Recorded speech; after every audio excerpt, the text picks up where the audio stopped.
Good evening, everybody. We are so excited to have all of you join us for our fourth edition of the John P. Imlay Jr. series on entrepreneurship. We are joined tonight by some hopefully familiar faces to many of you.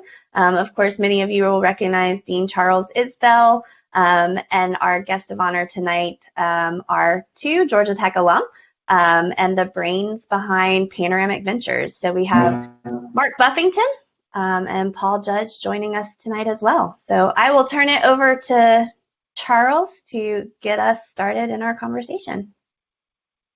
All right. Well, thank you, Jen. I really appreciate it. And thank you, Jen, for joining us. And thank you, everyone in the audience and in the future audiences watching this recorded for joining us here for this conversation. It's going to be like we always do here. It's going to be somewhat of a sort of fireside chat. We're just going to have a conversation. We'll see where it goes. Of course, if you have any questions, please put them in the Q&A is what we want to do, and I'll try to follow along with that, and we will ask. I'll try to ask any of the questions that you have to our two guests. So there's a couple of interesting things about tonight, other than the guests themselves, and I'll get to that in a moment. But before we dive into some of the questions, I just wanted to give both of you a chance to just tell us a little bit about yourselves, a little bit about your journey and how you got here in the world of entrepreneurship and innovation. And I will start with you, Mark. Well, good. Thanks, Charles and Jennifer. Good to see you guys again. As Jennifer mentioned, I'm a Georgia Tech alum. I graduated in '93. I played baseball at Georgia Tech. That didn't work out as a career. Fortunately, I had some math skills to fall back on, and so through various twists and turns, I mentioned this a lot. I lived in Argentina. Georgia Tech was instrumental in sending me to Argentina after I really had no idea what I wanted to do after graduating from undergrad. And it was a wonderful experience, not because it was just, it is a beautiful country, but I just learned so much about how fortunate and how lucky we are to grow up in this country and how much opportunity there was. I mean, it just, I would talk about my plans and with the family that I lived with, and it was almost like a foreign language. I mean, they just really didn't understand, gosh, you're going to do what? You're going to build a business? Oh, come on. And so they just, it was so eye-opening for me. So, I really fell in love with our own country then. And I say this, even though it has it's somewhat charged language today, but I feel like I became a capitalist when I was in Argentina, mostly because I realized how much opportunity that we had in front of us here. And, so returned back to the United States, went to graduate school, and then wound up in the Bay Area for 10 years, working in a hedge fund, a statistical arbitrage fund, but that was right in the middle of the dot-com craze, and as I started to build a little wealth, I started making angel bets in early stage companies. I didn't even call it venture capital then. I just knew some guys down the hall that were PhDs and computer scientists, and they pitched me on an idea, and I kind of arm twisted my wife into doing it. I half believe if that investment would not have worked out so well, I might not be married to the same woman now, but it did work out, and I just fell in love with the process of building stuff. I mean, Paul has a similar story that he talks about, but this idea that you can kind of take an idea, basically almost nothing, and build something of real economic value, I just fell in love with the process. I loved helping the entrepreneurs,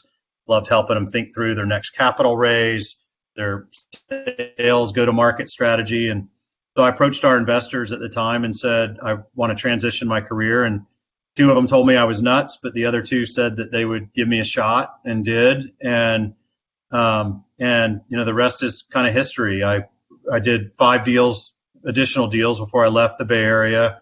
Again, not to be boastful, but a lot of success in those. And then I started getting outreach from people in Atlanta, and I was really surprised at the quality of deal flow that I saw. In other words, it was very high quality. But they were, I'd say, well, who else are you talking to? And they'd say, well, nobody. There's no capital here. And that was the first time it dawned on me that there was a real mismatch, or a supply-demand imbalance between opportunity and capital to to really grow those opportunities. And so I formed a thesis in my head that, I didn't have the good sense to name Rise of the Rest like, Steve Case did, the founder of AOL. But, we've been doing Rise of the Rest really for a decade before, Revolution started doing it. And, along the way, I met great people like Paul. I won't steal all the thunder of what we'll talk about later, but, I've always had a mantra of investing in overlooked founders, whether that be on the basis of geography, race, gender, et cetera. And it's just been a wonderful career for me. I mean, I've watched, I don't mean to be boastful in saying this, but once you reach a certain amount of financial wealth, the things that motivate you aren't the same things as that used to motivate me. And there's just nothing, more joyful than watching somebody become a first-time millionaire and change generations of, outcomes in their families and get into a new comfortable space of financial independence. And we've been fortunate enough to do that with probably 100 to 120 people. And so I really find that to be the most enjoyable part in watching young people grow into leaders and then paying it forward. And, the last thing I'll say is I'm kind of well known with our founders. If they have a great outcome with us, I tell them up front, I'm going to shame you into reinvesting in the next generation. And because it's so rewarding, and nobody's ever not taken me up on that. But that's a little bit about my background, and I'm sure we'll bridge the gap with Paul soon. Thank you, Mark. Paul? Certainly, as Mark was chatting there about the creating successful founders and millionaires, there's a Jay-Z lyric that says, "Made more millionaires than the lotto did." And so we're gonna build that into Mark's background there. But look, Charles, I'm from Baton Rouge, Louisiana. Grew up there, went to high school there, and I moved to Atlanta for Morehouse College for undergrad, and then went to Georgia Tech and did grad school right there at the College of Computing, and did my master's and my PhD work in computer science. And my focus was cybersecurity. And it was network security. I started in '98 at the College of Computing, and was there through 2002, and was figuring out how to help make the internet safer, and wrote a number of papers on the topic, like secure content distribution and group key management, and watermarking, multicast content, and all types of things. And from there, I met a gentleman who was starting his next company, a company called Cipher Trust, a gentleman named Jay Chaudhry, and I joined Cipher Trust while I was still in grad school at Tech. So I was doing my PhD work kind of by the evenings, and doing startup work by day and weekends, and I balanced the two for a number of years. Cipher Trust ended up being a successful company. I ended up finishing my PhD, but then that started me on this journey of starting the next startup. So we built this company called PureWire, and then after that was acquired, I actually was up in Buckhead and got a call from Mustaq Ahmad, who was on my PhD committee, and he said, "Hey, can you come down, and I want you to meet a student who's in College of Computing right now," and it was VJ. And VJ had this idea and research paper and technology that became Pindrop. And after I helped VJ and Mustaq start Pindrop, and we co-founded that company, I realized, like, wait a second, there's more VJs, right? There's more like amazingly brilliant people that have ideas that they want to bring to life, and they need a bit of help in making that happen. And that was kind of the beginning of my journey to like going from entrepreneur myself to helping other entrepreneurs, right? Kind of a la investing. And so I got rid of my office in Buckhead, moved as close as possible as I could to Georgia Tech, bought an old building that used to be an Office Depot, and we called it Tech Square Labs, and just got busy meeting people, undergrads or grads or other entrepreneurs in town, and investing in really early stage stuff, what people would call pre-seed nowadays. I used to call it 2 people and 1 laptop, right? Because it was so early, you might not have had the funding for the second laptop yet. And that's what I've been up to for the last 4 or 5 years, really helping fund some remarkable companies. And I'll pause there. All right, well, thank you both. So that is really interesting. So your stories are in some ways quite similar, some ways a little bit different. But I do want to point out to everyone that normally when we do this, we only have one person on. We ask a lot about sort of one particular individual's journey and sort of what they do and any advice they have to the people who are listening. But with you two, we decided to bring you both on together. So that suggests there's something different and magical about what's happening today. So I wanted to give you both a chance to sort of tell our audience why you're here together. So Paul, I'll start. I started with Mark first, so I'll start with you this time. Yeah, no, certainly. So Mark and I, like you said, similar backgrounds and have become friends over the years and invested in a few companies together. And I was sitting at his office a couple of years ago and comparing notes about what we're up to, kind of our visions for what we're building. And as I was describing some stuff and he was describing some stuff, we realized, like, wait a second. It's kind of like that Spider-Man picture where you see each other. It's like, wait, we're describing the same thing. Oh, you're building what we're building and I'm building. Okay, what do we do it together? What would that look like and how would we do it? And we started figuring out. And really, the core observation was this region was growing so much, becoming so impactful to the overall tech community that it had scaled beyond the capacity of investors to help really fuel and be the foundation of that next generation.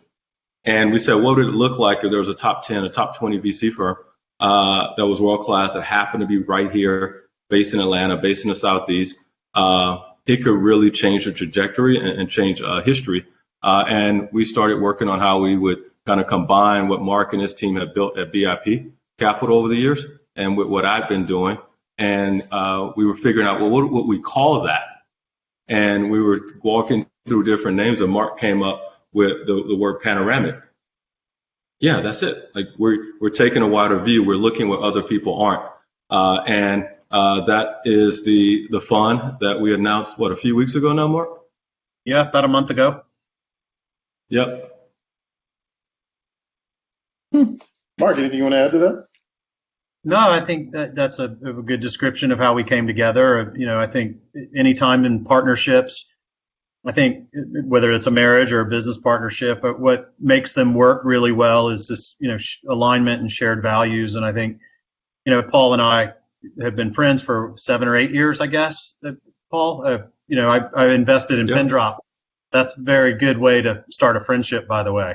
But that has this binding effect. But Paul and I have always shared values. I mean, we come from kind of both kind of middle class type, at least for me, kind of the lower middle class, but, we had a roof over our head and both of us had a huge chip on our shoulder and wanted to build something special and a lot of ambition and, in my case, at least enough intellect to make some of that happen. But what I've always been struck by with Paul is just how fun he is to work with when you go groove on, some kind of business model challenge or some kind of technical challenge. It's always an enlightening discussion. I hope he feels the same way. And it's just, but it's, those are the kind of things that just, drive, kind of really kind of higher into the Maslow hierarchy kind of experiences. It's just, I thoroughly enjoy working with Paul, and I knew us coming together was going to be like 1 + 1 = 10. And so far it has been. And so it's been a great start. Even though we've been working on it for 2 years, we really didn't announce it for 4 weeks ago, but it feels like we've been working on it for a long, long time. So there's a lot there to unpack, both in your story, sort of individually and sort of how you come together. And I want to dive in a little bit on 2 things that you've both said in different ways. Well, before I do that, I think it's sometimes useful to define our terms. So both of you have thrown around capital and investing, and I think the audience at least thinks they know what that means. I think I know what that means, but every once in a while I discover that I'm wrong. So could you just take a moment to just tell us, what does it mean to be an investor? What does it mean? What does VC actually do? Like you write a check, you walk away, you come back 18 months later, and then what exactly does it mean to do what you do day by day? Either one of you, please feel free. Paul, you want to start? Sure. Really, a technology venture capitalist is really about funding and investing in, high growth companies that are are software-based or technology-enabled that are going after some big market. And the core business is to invest, buy equity in that company, own part of it, then help the founder and the team make it successful and scale. Find customers, drive revenue, and then deliver value, and then participate in that value and profit that was created. And so, oftentimes people, it's funny, a few years ago there was this movie, this Facebook movie. And in the Facebook movie, I don't know if you watched this movie, Charles. In the Facebook movie, like Zuckerberg had the idea for Facebook, he wrote the code, he had customers, he grew the company, became a billionaire. He did all of that in 90 minutes. And so after that movie, a lot of people would call and say, oh yeah, I want to be a VC, or I want to be a tech entrepreneur, and I have this idea, and in 3 weekends, it works and I'm rich, right? And what people don't realize sometimes is when you unpack it, the average company that becomes successful, or that say becomes worth $1 billion, what people in this industry call a unicorn, on average, those companies take 7 to 10 years to build. And so one of the key things is it's a journey. It's a journey as an entrepreneur. It's a journey as the investor. And in many ways, it's a marriage between the entrepreneur and the investor to build that company over the years. Yeah, I'd just add to that. I'd say if you really want to know what it's like to either invest in ventures or scale ventures as an entrepreneur, read The Hard Thing About Hard Things by Paul's friend Ben Horowitz. But that's a much more accurate description. The highs, Charles, as we talked about this, I said, a lot of people think this is a super sexy job, and it can be when you have success. And the highs are way higher than most other jobs, but I promise you the lows are much lower, and it's emotional, and you feel it. Both Paul and I have had a lot of successful exits, but we've also had failures under our belts, and trust me, you don't just get over those in a month or so. They're part of who you are as a person, and so I always tell people that venture capital is not for everybody, and it requires a level of kind of discipline and emotional discipline that I think a lot of people aren't necessarily suited for, especially being able to take the lows. No, that makes a lot of sense. I think that's true for a lot of there's a lot of things you can do out there that involve risk and uncertainty, and everyone has a different tolerance for risk and uncertainty. So we have a couple of questions, and I'm going to get to them in a moment, but I want to establish a little bit of background before we do that. So I'm going to ask you each 2 other questions. I'm going to touch on things you both, as I said, brought up earlier in your own stories. So both of you have found your way back to Atlanta after having been here. You told a story about being in the Bay Area. Let me ask you a question. Why Atlanta? You said a little bit, Mark, about that there was a mismatch between supply and demand. Is that the main reason to be in Atlanta? Why is there so much supply in Atlanta, and why historically has there been so little demand? Do we see a future for Atlanta that's different from the future people might have seen 20 years ago? Does anything about the current state of the world, the pandemic, is there anything that's sort of happening that changes your mind, either makes you bearish or bullish on Atlanta in the future? Mark, let's start with you. Yeah. Well, I think the initial thesis was the supply-demand, but that exists not just in Atlanta, and it exists all over kind of flyover country, if you will.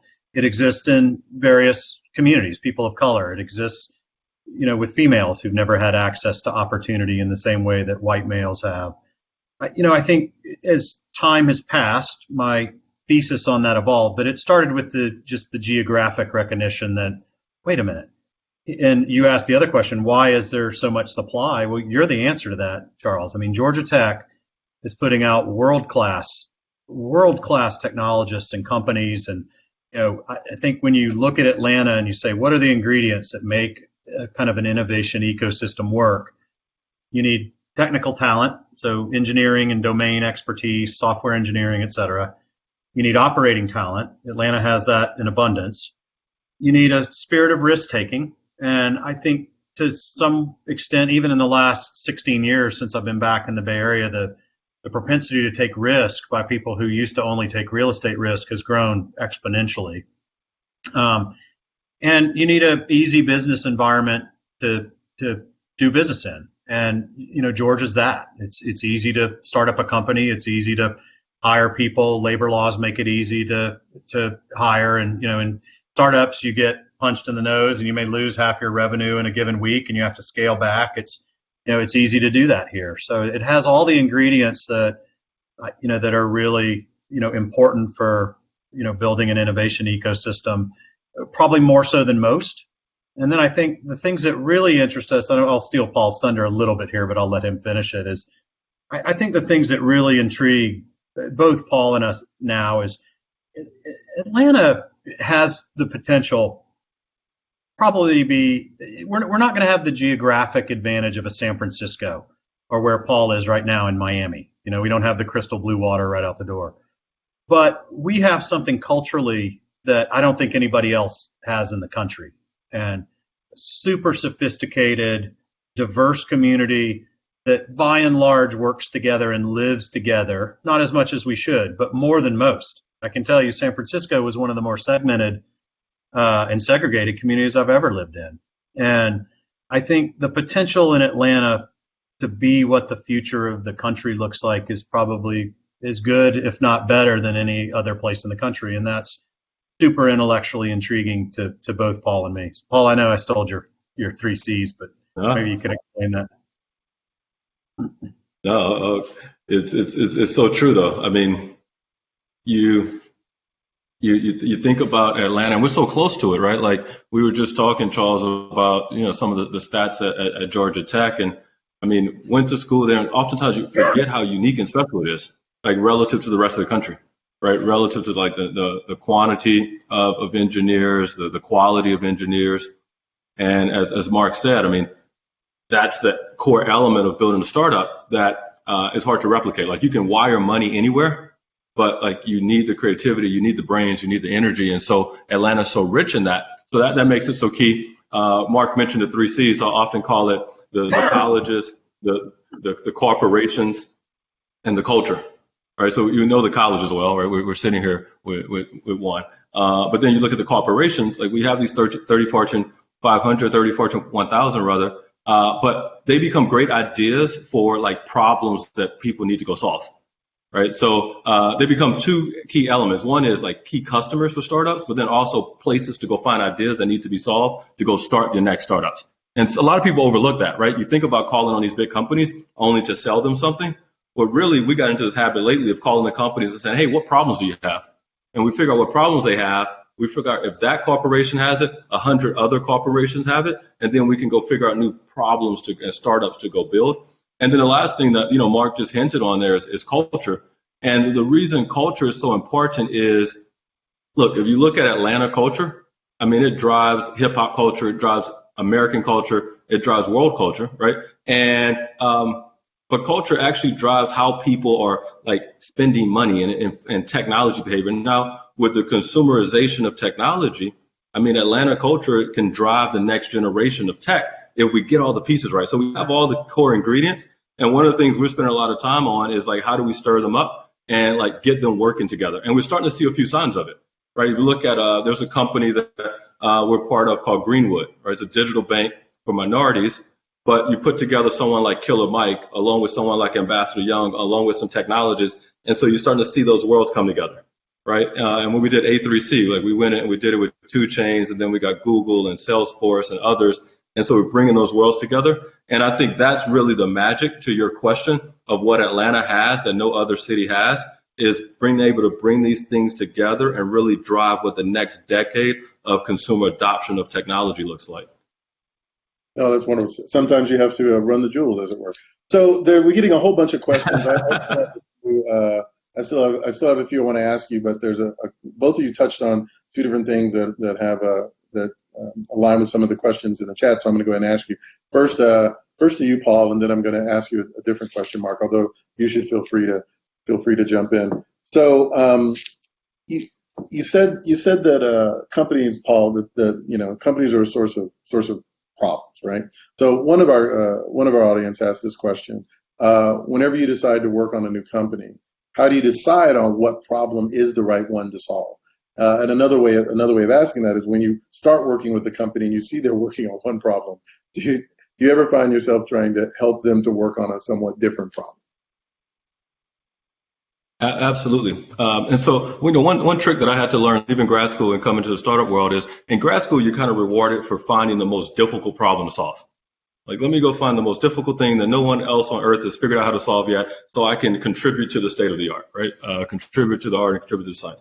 And in the real world, that's not necessarily kind of the best way to build a valuable company. So you're not looking for the most difficult problem, you're looking for the most valuable problem. And sometimes it's not the most technically challenging one, it's the one that the most people are willing to pay to use, right? And so it's a different metric. And so that was one thing we had to learn is like, what is really kind of the biggest addressable market you can go after? And one problem I see, Charles, a lot of entrepreneurs have is they get scared of big problems. And so they go try to find a little bitty problem, right? So they think they can cheat hard by like not going after something big, going after something small. And it's like, well, that doesn't work because if you go after something small, it's really hard to raise money because nobody wants to fund your little bitty idea. And it's really hard to recruit people because nobody wants to work on your little bitty idea. People want to go work on life change. And so it's like, how do you go find a problem that's big, but then how do you give yourself a plan to get there? And so there's this concept that I sometimes call a home run one base at a time. And so you have this big vision, but you give yourself a roadmap to get there by getting the first base. And then you get to second base, and then you get to third base, and then and so you figure out a tractable kind of solution that you can go develop. And so you look at even like a pin drop, for example, our goal was we want to be the identity and security layer and intelligence layer for all voice transactions. But to start with, we said, okay, we need to start with something. Let's start with call centers at banks. And if we can solve for call centers at banks, then we can solve for call centers for other enterprises. We can solve for call centers for other enterprises. We round over to third base, and we can do consumer voice. And we can do consumer voice, then we can get into kind of all voice transactions. And now we just did a deal with TiVo, where we're securing when you talk to your TV and tell it what channel to go on, it makes sure it's the adult versus the kid in the house. But it was about taking one step at a time. And the first 3 years of PinDrop was really all about solving that problem for banks.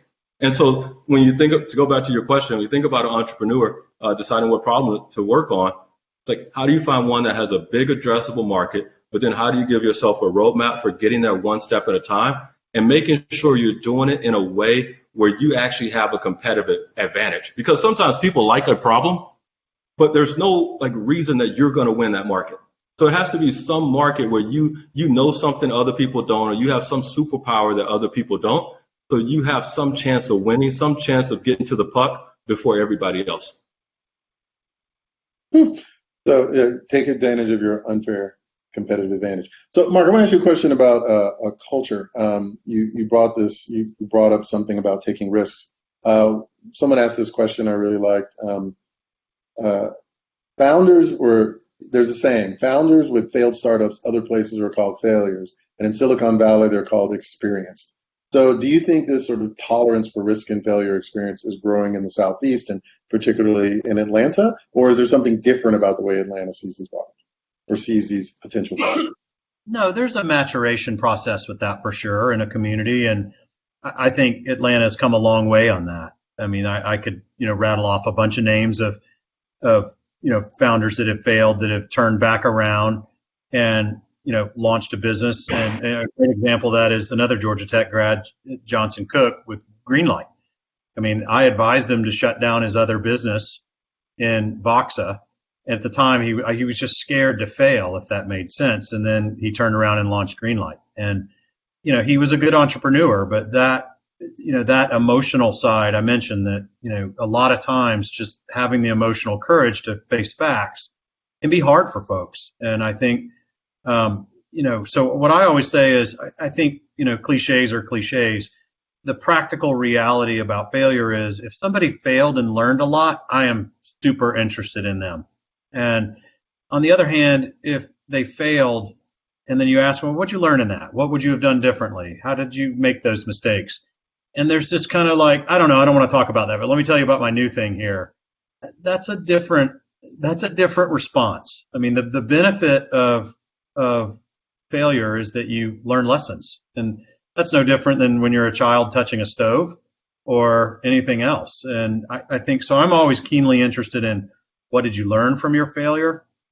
Paul and I, I have a keen sense of what he learned from his and him from mine. We were both involved in each other's, and I think that's to me is what's telling, and that's what real wisdom and experience is how do you know when you're kind of diluting your own thinking is diluted, and you're not necessarily thinking and working a problem through to its best conclusion and things like that. So I think I think there is absolutely a growing appetite for failure here and failing fast. But I'm not one of these that says all failure is good failure. I think failure where people learn and they make good bets. I say this about Paul. Paul launched a business. He got the market right. He got it so right that Amazon and Google decided they wanted to take it from him. That's a hard thing to defend. And so, right? So, right? It's like, well, tip of the cap. I think to me, Charles, it really matters how you fail and what you learn from it. That's fair. So we're getting a lot of questions and a lot of questions around Atlanta. So I'm going to do my best to kind of merge them together as best I can. But let me preface this next question with pointing out something about Seattle. So I managed to spend some time in Seattle a couple of years ago. I had a reason to go there and to learn quite a bit about the city. And here's a fact that startled me when I got there and started diving into the history of the city. Seattle lost over 50% of its black population in less than 10 years. It matched exactly the time when when Seattle sort of blew up and became Seattle as we sort of think about Seattle. That's a sort of devastating critique of something, or it's a massive coincidence. So I've been thinking a lot since then about this kind of influx of talent, this sort of influx of capital, this influx of interest in the large technical companies goes to Atlanta, what kind of impact that's likely to have. So here's my question to you. It's a little removed from that, but I think there's a cluster of questions around here. Do you see the cost of technical talent spiking as more and more large tech companies come into Atlanta? And how is that going to impact at all what you do? Is this going to be a net positive or a net negative, or is it just it's not going to happen? The things that drove costs in Silicon Valley and Seattle are just somehow different from what's going in Atlanta. We know there's some differences. For example, we don't have a mountain on one end and an ocean on the other to prevent us from growing. Right? We don't have some of the issues there. But what's going to prevent whatever the problems were you saw happening in Silicon Valley and Seattle, whatever, from coming to Atlanta? How's it going to impact what you do? That's a simple question. Yeah, I was going to say it's an interesting. I didn't know that fact. I knew, having lived in the Bay Area, I knew that they had a very clear diversity challenge there. But was that fact only related to Seattle, Charles, or was it also related to the Bay Area? I only knew about it. I only know about this from Seattle. Yeah. And this particular thing, I think, was true of Seattle, not the Bay Area. The Bay Area was sort of distributed differently for long historical reasons. Yeah, I can speculate, but I'd want to understand the root causes of that more before I really kind of came out with a strong opinion. It's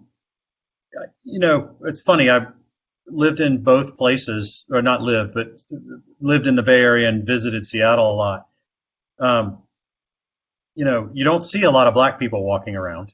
I don't, I've never really looked at the mix of the population, but I would guess that, in general, Atlanta, because of our large black population, is a more comfortable place for black people to be in general. I would defer to you guys on that, but, I think on the flip side, I found the Bay Area to be a very segregated community, not just along racial lines, but really around socioeconomic lines.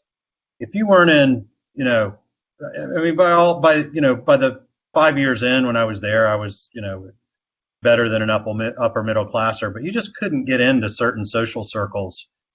What I think is just brilliant about Atlanta is, when I first got to town, I made a couple phone calls, and then somehow I wound up in Paul Bauer's office down at Georgia Power. And what surprised me about that is just how open the Atlanta society is. And, that could be some form of white privilege, and, just that a door's open for me that wouldn't. But I promise you, nowhere else would that be the case, where you're sitting, you get, access to, one of the top 15 CEOs in the state and they actually spend meaningful time with you, and they're genuinely interested. So I just think Atlanta has a lot of, kind of intangible cultural things about flatness of society, openness of society, that it's just hard to replicate elsewhere. And so my suspicion is, and this is pure speculation, is that it's just more inviting for people of color. And, but you guys are in a better position to answer that. But I just, I mean, Paul and I are out together socially all the time. I'm sure, the table looks like, like Atlanta. I mean, there's, 50% white people, black and other mixed. And so it's just not a thing here where that would absolutely be a thing living in the Bay Area. But Paul, you might be in a better position. Yeah, no, I think you're right. And I mean, the other thing, like Charles, part of your question too was about the cost of talent, right? And I think one interesting thing like that's happening right now with the pandemic and the kind of this new future of work and remote work, a lot of companies are deciding you can work from anywhere. And now they're been required to deal with this case of like, well, do you pay people differently? Because an engineer in San Francisco used to make a different amount necessarily than one in Atlanta or in Miami or Utah. And now you have to decide in a world where people could work anywhere, do you actually have different pay brackets based on where someone chose to open their laptop that day?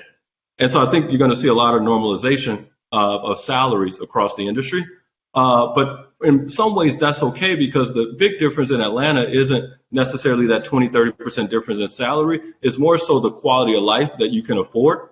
And a lot of it is kind of what you mentioned is the kind of abundance of housing that's available, right? And so, it's one of the things that we use often when recruiting people from the Bay Area is, come over and interview. Now, let me show you some houses that you can afford, right? Let me show you what a yard looks like, and grass and tree. And so we see a lot of people, right now, obviously leaving, whether it be the Bay Area, New York, and going to Austin and going to Atlanta and going to Miami. So I think we'll see more of that. And then to your point around kind of the exit of blacks, I think a couple things are different is, Atlanta is already predominantly black. So you can't run the blacks from Atlanta. You can't run us from it. Like Atlanta is what it is.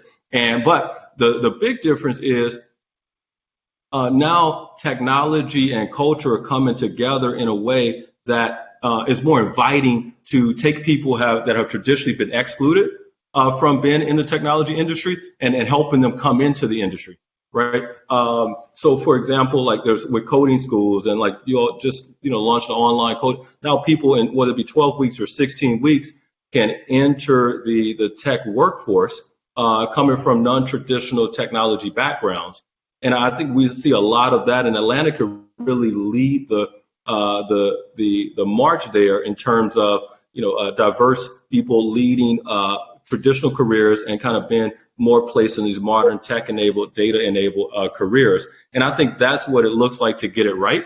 And that's the opportunity that Atlanta has. I think with some of the stuff you all are doing with online classes, there's companies like, we're investors in a company called Career Karma that helps people get into coding schools. I think some of those trends are going to make sure that we don't miss out on kind of this generational step that's happening with tech-enabled jobs, right? We can't afford to, and so we have to get it right. And I think the place to get it right in the country is it's right here in Atlanta.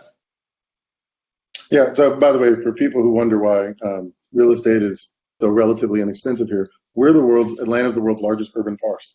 Turns out we have lots and lots of land, and it's pretty easy to get to, and we don't have mountains in our way. So there's a lot of stuff. There's a lot of stuff there. Let me ask you a question about the city and the way it's set up. Mark, you actually mentioned that Georgia is a good place to do business. But as you talk about all these places, people exiting from Silicon Valley, they're exiting from Seattle. I know there's a huge influx of people looking in Atlanta, the Southeast in general, Atlanta in particular.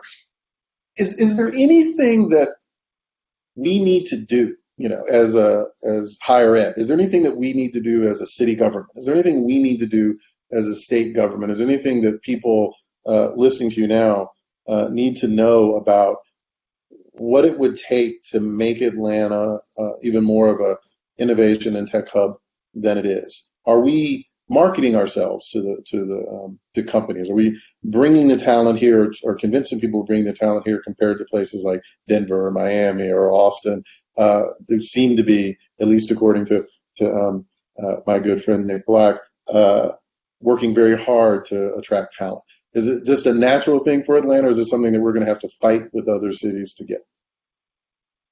Well, Charles, you and I have talked about my strong view on early education around STEM, but we're just not. Look, I mean, I tell my daughter all the time, like, other than maybe lawyer, and I wouldn't even steer toward, and maybe, medical doctor, there's just very few jobs that'll be worth having in the future if you want to live a certain quality of life that don't revolve around science, technology, engineering, or some kind of software development or mathematics. And we're just not educating enough students out of elementary, out of, secondary school, high school, that, are ready, as you well know, to, really go to a place like Georgia Tech and succeed and to get the skills that will give them these top tier jobs. And I think, I've made no bones about it. I mean, we in the state of Georgia,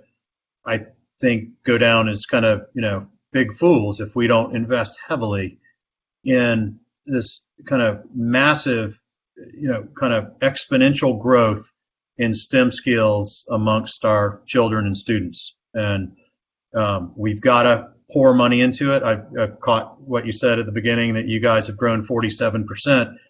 But I can tell you, I don't know exactly what the number is today. I know a month ago I was trying to fill 41 software engineering jobs of varying types, across about 80 companies.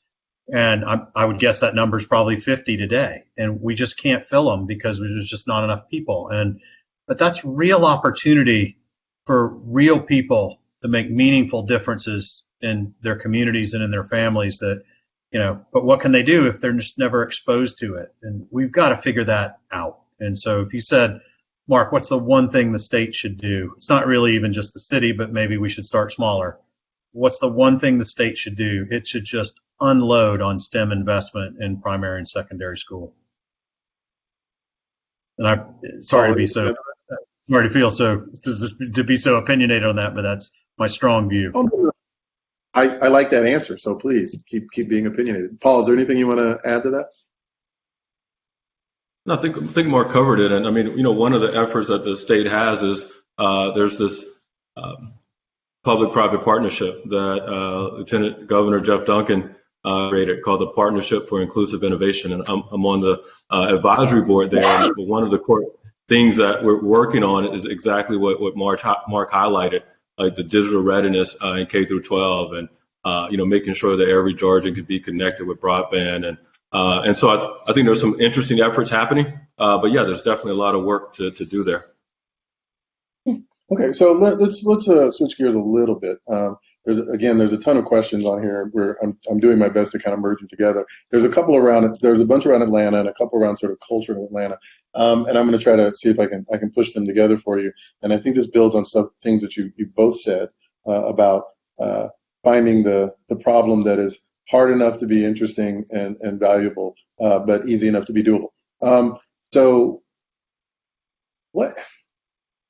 what's sort of the untapped market in a place like Atlanta? I mean, a very natural thing to do is to kind of go for the thing that you think people with, the small number of people with a lot of money might want, for example. Does it make sense to focus instead on building products that target or solve issues within underserved communities, where maybe you have more people, but each one individually has fewer resources or less money? Is that a thing that makes sense for people to focus on, or is that really, there are two ends of an extreme, and you really want to find yourself in the middle? I'm just trying to get a feel for what it means to solve a problem that's hard enough but not too hard.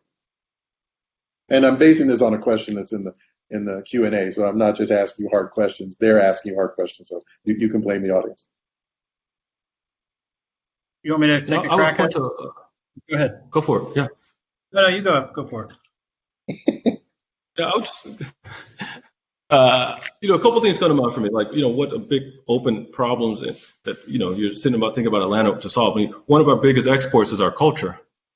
And I mean, right now, the world is rethinking how culture and content is monetized, right? Like the traditional record labels are failing, traditional movie studios are on pause. Like the traditional ways for monetizing content have been turned upside down. And you think about the amount of culture and content that Atlanta has that it distributes and exports, we should really be leading the forefront of what that means digitally. And so there's a wide range of what that means, like video distribution, subscription services, but also if you look at what's happening with NFTs right now, right, non-fungible tokens, and people taking whether it's artwork or music or highlight reels and making those collectibles, like digital art collectibles. Imagine, all of the creatives in Atlanta coming together and really being the place where that happens, where, NFTs for the culture exist. Those are some things that, we've been working on and helping to make happen in the background. That's the area I think that's of vast opportunity. Another area is, it's interesting when you mention underserved, because oftentimes when people say minorities and technology in the same sentence, they assume that means you have to go after an underserved market, like an unbanked or underbanked. And people forget that 40% of minorities happen to be middle class or upper class. And so people forget and overlook like the affluent minority population. And if you want to go find like something that's often overlooked, what about the Black middle class? What about the Latino middle class and upper class? Because oftentimes that's the last market that people think to go after. They go after affluent white, and then as soon as you go after minority, you go after underserved and underbanked. And if you go back and look around in different markets and think like, okay, what is the Black and Latino middle class doing for this problem? You can find a lot of valuable problems. I mean, look at like something like Greenwood. One of the core observations was people are overlooking folks like us, right? That don't have a great relationship with our bank, but have a bank account, but need a better pathway to kind of financial success. But I think that same opportunity exists in other areas of life, whether it be education, whether it be healthcare, transportation, other sectors of life. You can find these affinity-based markets, and really you don't have to reinvent the wheel. We often call it, we've seen this movie before, now we're making the Black version of it, right? So you can take a business model that absolutely works and apply it to a different audience and be okay. And so that's one thing that people often overlook as an opportunity. Mark, anything you want to add? I might add, I think some of the stuff that I find intriguing, again, comes out of stuff that's coming out of your school, Charles, and that is all the application of advanced computing, whether it's, computer visioning. Like I've been thinking a lot about, well, what kind of implications does that have for, more humane policing? And I could go on and on, but there's just, as technology evolves, there's just thousands of new applications of ideas that, make us a more thoughtful, society, keep people safer in different ways, do things in more efficient ways by having a bird's eye view, whatever that might be. And, that's why I tell my daughter all the time, like, if you're just not tethered to that, like she's kind of said, well, Dad, I want to be a dermatologist. And I said, well, why do you want to do that? And she said, because they make a lot of money and they're never on call. And I said, all right, well, those are pretty good reasons, but how could computer visioning replace, a dermatologist looking through some kind of microscope and making a determination on a mole or some kind of skin abrasion or what have you? And so sent her off on that project to go really think about that. But I just think the what's happening here, we're so fortunate to have Georgia Tech and other schools of science, Morehouse, Emory, that are tethered to what the future will really look like. And I just think that the opportunities are really only limited by just our ability to think up the ideas and how we might apply these different technologies. So let's see if I can ask you some relatively easy questions from the chat here, but they tie into things that you've said you've said before. So here's a question. So by the way, Paul, there's at least one anonymous person wanted to let you know that you're glowing. So there wasn't a question, but we wanted to let you know that you're glowing. So you can think about that. Next question. Here's the question. I live in the Bay Area and I'm planning to start my own. So this is around the pandemic, how things have changed, remote, future of work. So I live in the Bay Area. I'm planning to start my own tech company. I'd like to start as a consulting company to generate some cash, get to know the market, kick off my startup after. So first off, is that a reasonable thing to do? But secondly, and the question that's being asked is, I can start it in Atlanta. I can start it in San Francisco. I can make it fully remote. What's the right thing to do? What's the recommendation? Should I be going down this path at all? Should I be thinking about remote? Should I pick a city? What should I do? The thing that caught my ear was the consulting piece. I think somebody, I don't want to be overly, kind of negative on this, because you wouldn't be in the venture capital space if you're not like glass totally full.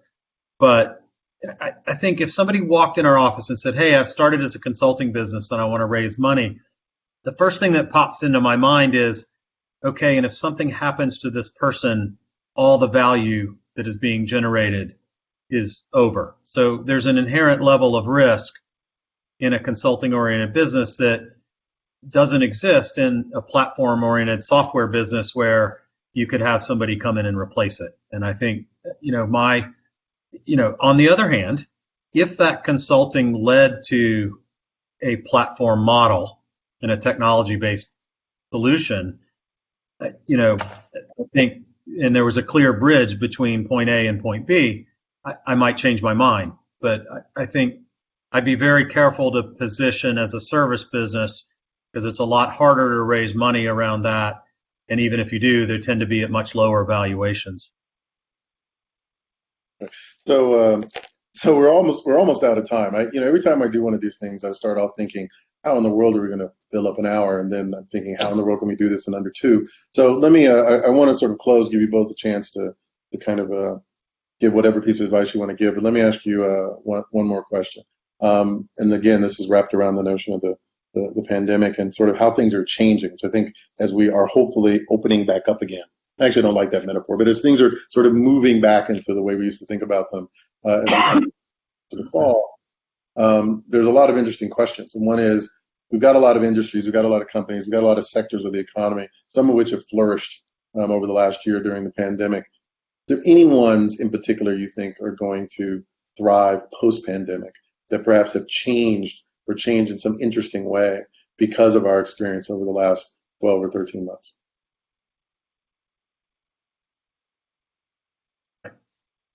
Happy to give my thoughts, Paul. I know you got a lot too. Go for it. You want to start? I'll call on someone. Mark, go. Okay. First of all, I think hundreds of sectors are going to thrive. I mean, we've proven that. If anything, what you see is more and more industries are being disrupted with better, more efficient solutions. And so, I'd say the core skills of application of various types of technologies to various problems, whether they're workflow challenges, moving data, moving information, more advanced computing like computer visioning or augmented reality, what have you. I think the application of those kind of core technology skills are just endless in the markets. I think what I'm most excited about is, I'm a believer in universal healthcare, but not the way we currently provide it. I think we'll go broke as a nation. But I think we're on the cusp of a transition from healthcare to health that I think is being enabled by data that I find super intriguing. And I think the flip side of that is, what we see in genetics, around CRISPR and epigenome to prevent aging.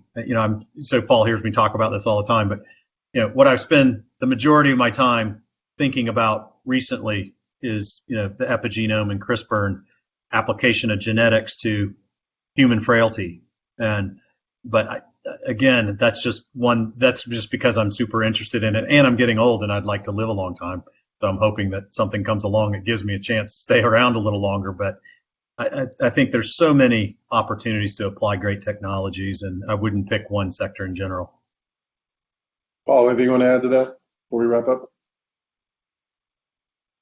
I think the topic that we're on of healthcare is a key one, because there's a lot of things to solve. One is access to healthcare.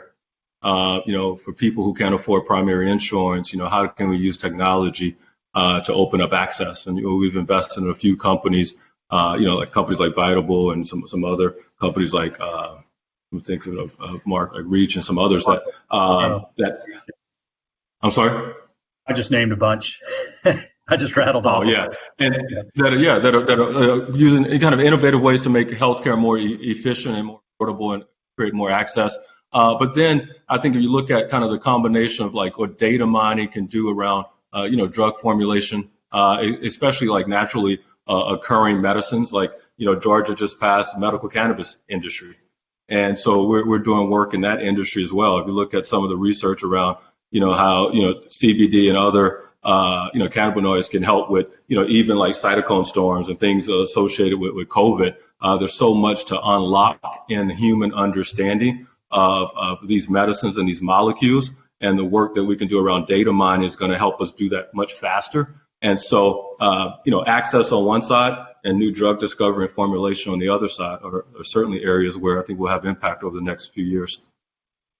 Excellent. Well, we've come to the end of the hour. We've got about 45 seconds left. I want to give each of you a chance. If there's any piece of advice you want to give to our audience, please feel free. We're going to try to capture the questions that haven't been answered here, and I think some of them are actually very easy to do. We'll try to follow up if we can. Some of which we can find ourselves, and some of which we might be. So the last 35, 40 seconds that we have, is there anything you want to leave the audience with? This is a very interested bunch. There's another 12 or 13 questions in here we didn't get a chance to get to. Is there anything you want to just leave them with about how they should be thinking about their own entrepreneurial journey, their own journey into investing, or thinking about how they're going to impact the world? Paul, you have the last word, so I will start with Mark and then end with you. Mark. Yeah, I'd say if I look back on my own career, I've again, not to be boastful, but have been successful. But I always look back and say, gosh, there's this lost period from maybe 18 to 28 where I really wish I'd have had a real mentor to really help me bring the pieces together quicker. And even when I became a leader, a business manager, leadership is hard. Managing people is hard. And, having somebody to share those experiences and provide perspective, I think, everybody should have one. And so if you have access to a good one, find one. Do whatever you can to figure out, a mentor that will really share wisdom, experience. And then I think, secondly, is, if you're so inclined, if it's in your personality, which I suspect most of the people at the College of Computing and on this call are, it's go build your own thing. There's just nothing more fun in life. I mean, yes, the highs are high and the lows are low, but there's just nothing better in life than to build something, and it's so self-actualizing. And, if you have the proclivity to do it, take the risk and do it. Do it with a partner, whomever that might be. But, life is really rewarding, if you take those risks and build things. And so that would be my two pieces of advice. Excellent. Paul, you get the last word.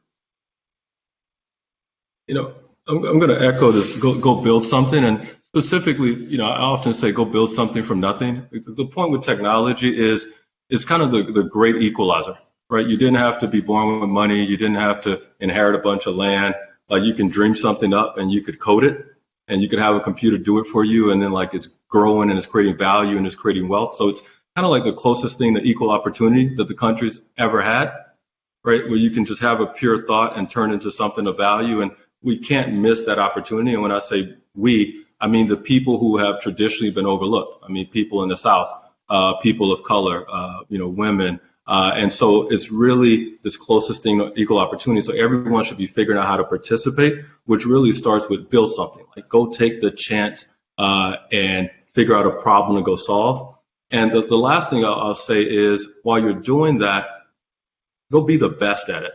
And it's oftentimes in industry, people are really humble and you don't like to brag about, I want to be the best. But if you look at sports, you'll find, a LeBron or a Kobe bragging about putting in the work in the gym, putting the shots in to be the best. You'll find rappers talking about living in the studio to be the best. And I think, here we are talking about technology. Here we are with the College of Computing. And I remember those hours in the lab, spending the night with a stack of research papers and a 2-liter Mountain Dew, right? That was before I figured out fancy espressos.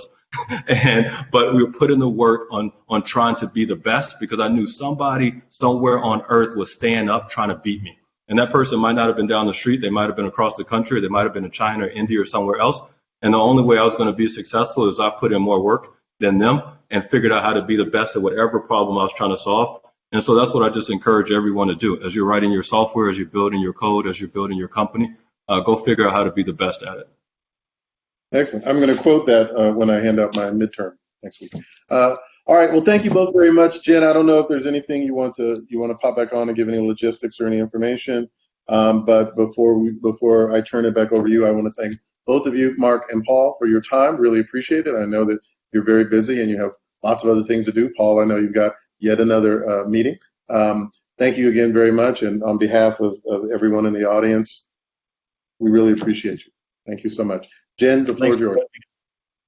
Absolutely. Yeah, just thank you, Mark. Thank you, Paul, for joining us tonight. I've had a chance to talk with both of you, and I learn something new every time you guys speak. So we really appreciate you taking time out of your busy schedules to share some wisdom and insight with our students and alum.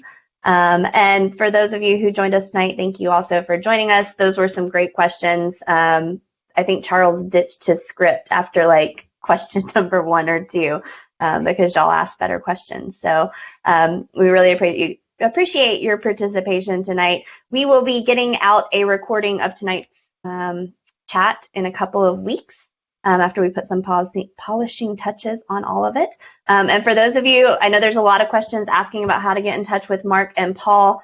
Please feel free to send me an email and I can help filter some of those to the right emails on their team based off of your requests and things like that to reduce their team's work. So feel free to send me an email if you are looking to get in touch with them. But thank you both for joining us. Thank you everyone in the audience for joining us, and have a great rest of your Thursday and a good weekend. Thank you, guys. Bye-bye. Thank you all.